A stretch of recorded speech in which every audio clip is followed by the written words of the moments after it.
sur A Dylan Story et aujourd'hui je suis là pour vous parler du film Greenland, le dernier refuge, sorti au cinéma aujourd'hui dans nos salles. Et au-delà d'être le dernier refuge, j'espère qu'il va être aussi un petit peu le sauveur des salles de cinéma françaises, puisqu'il y a de plus en plus de salles qui ferment.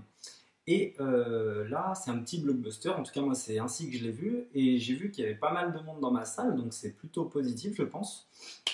Voilà, et donc Greenland, c'est réalisé par Rick Roam Weiss, qui est un réalisateur qui a fait quelques direct to DVD et qui a plutôt pas mal de bonnes critiques, puisque moi j'ai pas vu ses films, sauf un que j'avais trouvé pas mal, c'est Infiltré avec Dwayne Johnson, que j'avais bien aimé.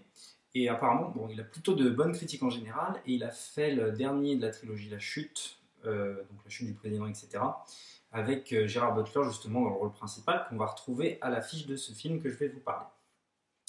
Et du coup, j'ai été très agréablement surpris par ce film, parce qu'en fait, Greenland, le dernier refuge, ça va parler de quoi? Ça va parler d'une comète qui va s'écraser sur Terre et qui va créer un cataclysme sans précédent. Et moi, en voyant la bande-annonce, je me suis dit, eh ben, ça va faire tout simplement un 2012 bis, un jour d'après bis, etc. Et en fin de compte, mais j'ai été très agréablement surpris. J'adore de quoi ça parle. Ça parle avant tout du comportement humain face à la fin du monde. Comment l'humain va réagir face à différents types de catastrophes. Et c'est ce que j'ai toujours voulu voir euh, avec ce genre de film. Et en plus, encore plus intéressant, puisque pendant le Covid, j'avais vu avec mon frère justement qu'une comète allait passer près de la Terre et personne n'en parlait. On s'était dit pourquoi. Justement, on s'était dit que de toute façon, s'ils en parlaient et que tout le monde commencerait à penser que la comète allait s'écraser, et ben ça crée des mouvements de panique et tout le monde ferait n'importe quoi dans tous les sens. Et là, c'est exactement ce qui se passe. Donc franchement, c'est bien, c'est super bien fait. Tout est bien écrit, etc. Alors évidemment, il y a des petites scènes forcément à la 2012, etc. Mais bon, il n'y a pas un énorme budget, il n'y a que 44 millions. Donc pour un film comme ça qui parle de fin du monde, c'est pas un énorme budget. Mais franchement, c'est super bien écrit. J'ai vraiment aimé le scénario.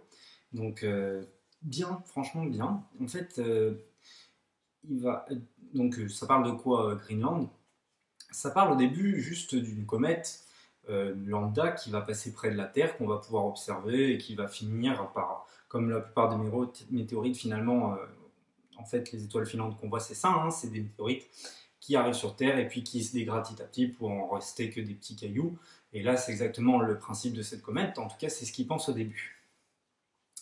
Et à un moment donné, notre personnage principal, qui est un ingénieur, Gérard Butler, qui joue très bien, qui commence à vieillir d'ailleurs, commence à avoir un petit côté vieillissant, mais là je l'aime beaucoup, franchement ça faisait longtemps que je ne l'avais pas vu dans un rôle. Et là, je trouve qu'il joue plutôt vraiment bien. Ouais. Pourtant, j'ai pas vu beaucoup de ses films et le peu que j'ai vu, j'avais bien aimé. Mais maintenant, je le vois pas comme le grand acteur. Mais là, franchement, j'ai bien aimé sa prestation dans ce film.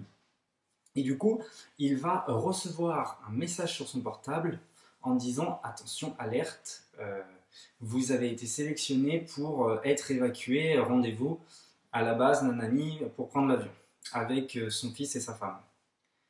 Et donc, quand il va arriver chez lui, en fait, il va y avoir une fête organisée. Et ses autres voisins, eux, ne reçoivent pas le message.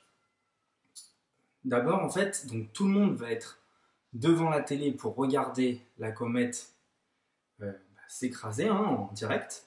Donc ça va être un petit événement autour de la télé. Lui est paniqué puisqu'il a déjà reçu le message.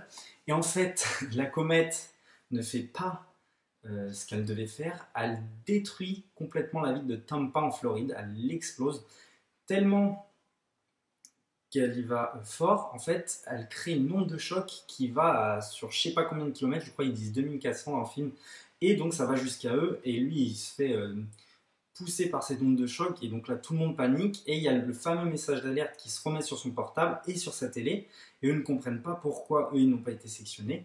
Et donc en fait tout simplement parce que lui il fait partie des riches et que c'est un ingénieur. Et en fait déjà là on comprend que ça va être un film plutôt basé sur justement les réactions humaines. Et déjà là on a des réactions humaines, mais pourquoi nous et pas pourquoi toi et pas nous?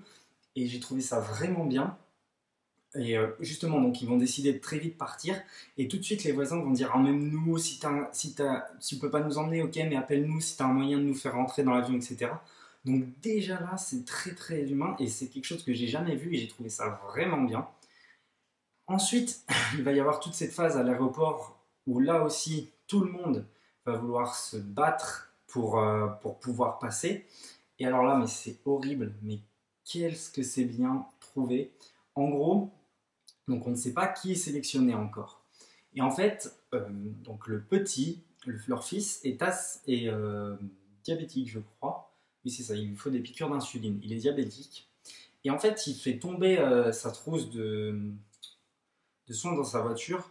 Et on se dit, alors ça aussi, moi je me suis dit, par contre, ça y est, ça va être le film cliché où le fils va tout le temps casser les couilles et on va devoir tout le temps faire tout pour lui. C'est un petit peu ça à des mamans, mais pas trop, donc ça va. Franchement, c'est bien dosé, je trouve, pour que ça ne gêne pas dans la narration du film.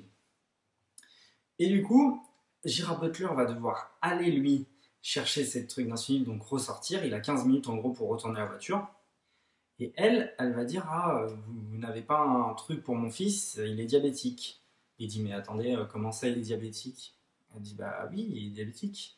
Et là, elle va comprendre qu'en fait, il y a un problème, c'est qu'en fait, ils ne prennent pas les gens qui ont une maladie chronique. Il dit, non, mais nous, on ne prend pas les gens qui ont des maladies chroniques. Et là, t'es abasourdi. En fait, tu comprends que ceux qui ont été sélectionnés ne sont pas malades, pas de maladie chronique, et qu'ils ont, et qu'ils ont un certain métier. Donc, c'est-à-dire qu'il faut avoir une certaine prestance. C'est-à-dire que les ingénieurs pour reconstruire vont être sauvés. Les médecins vont être sauvés.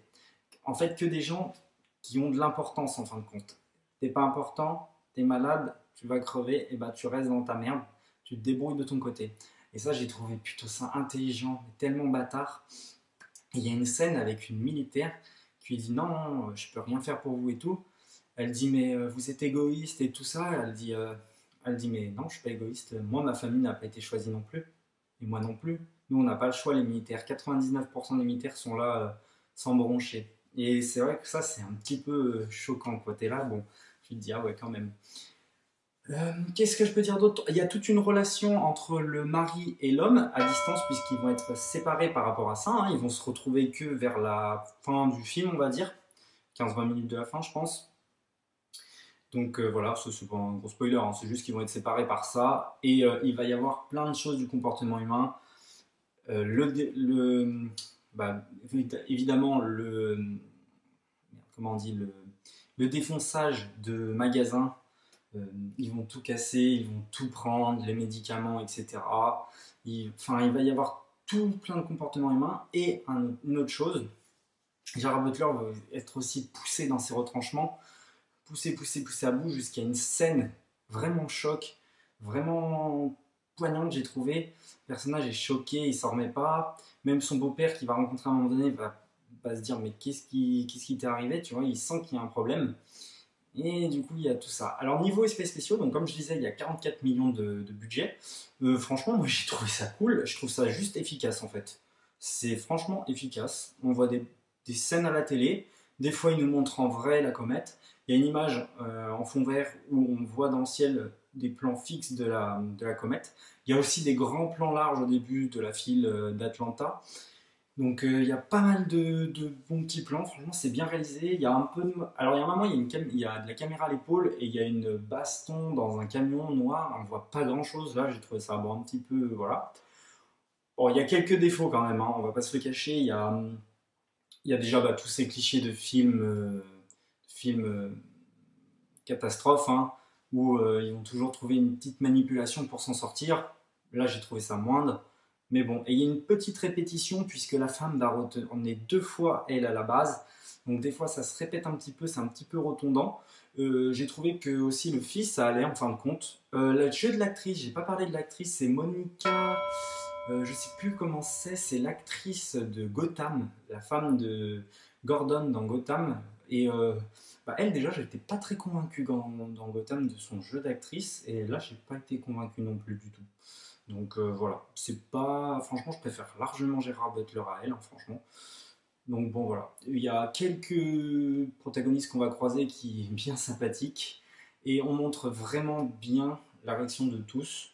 Et la fin, bon voilà, je ne révèle rien, j'ai pas trouvé ça exceptionnel. Même si bah, ça m'a pas empêché de kiffer le reste du film. Et je pense que c'est un film que j'aurais vraiment envie de revoir. Donc voilà, donc n'hésitez pas à aller en salle, foncez, foncez, foncez. Moi je lui donne la note de 3,5, donc c'est bien. C'est un bon film que j'aurai avec plaisir dans ma collection, que j'aurai un plaisir à regarder. Parce que j'ai toujours voulu voir ça justement, juste au lieu de se déplacer là dès que c'est apocalyptique, d'un point A à un point B vite, il faut... Non, là on prend son temps de montrer chaque chose, euh, chaque comportement humain. Et ça j'ai trouvé super. La musique, j'ai pas noté de musique exceptionnelle, même si quand on voit justement la comète arriver par moment à certains endroits, là, la tension tout de suite elle montait d'un cran. Moi, j'étais tout de suite tendu. Je me disais, oula, ça y est, qu'est-ce qui va se passer? Vous savez, c'est ces moments de, hop, une petite musique de tension, on coupe tout et, et non, franchement, c'est top pour ça. Voilà pour ce qu'il en est de ce petit film. 3,5. Moi, je vous dis à la prochaine pour une prochaine histoire.